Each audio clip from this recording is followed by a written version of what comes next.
আমরা ওনার মিশরীয় ফাউমি দেখবো। উনি মিশরীয় ফাউমি নিয়ে কাজ করে, যেটা ডিমের রানী মিশরীয় ফাউমি। আল্লাহু আকবার, অনেক আওয়াজ। এগুলো মিশরি ফাউমি, হ্যাঁ, ডিমের রানী।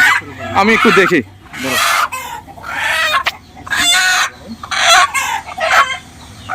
এটা হচ্ছে কিন্তু ডিমের রানী মিশরীয় ফাউমি মুরগি, অনেক আওয়াজ করে।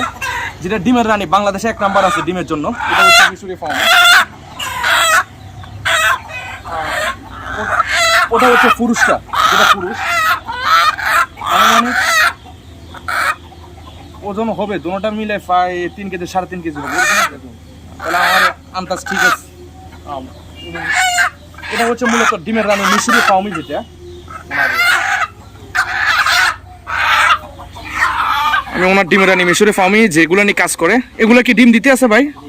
ও যাক, মাশাআল্লাহ, তাহলে ডিমও দিতে আছে। আমি যতটুকু শুনছি ডিমের রানী মিশরীয় ফাউমি নাকি সবসময় ডিম দেয়, প্রত্যেক দিন। এটা কি বাস্তব?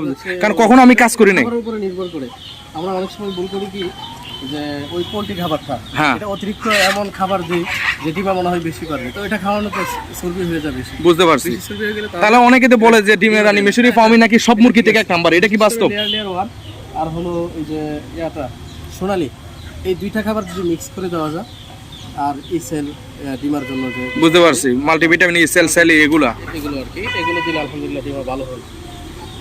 ওনা আমরা সম্পূর্ণ মিশরীয় ফাউমি হাতে নিয়ে এবং কি বুঝাইছি যতটুকু যে বাস্তব যে উনি ডিম পায় কিনা। এমনি তো 7টা ফিমেল 7টা প্রত্যেক দিনে ডিম পান, হ্যাঁ? হঠাৎ একটা মিস যায়। ও বুঝতে পারছি, একটা বেশিতে বেশি মিস যায়।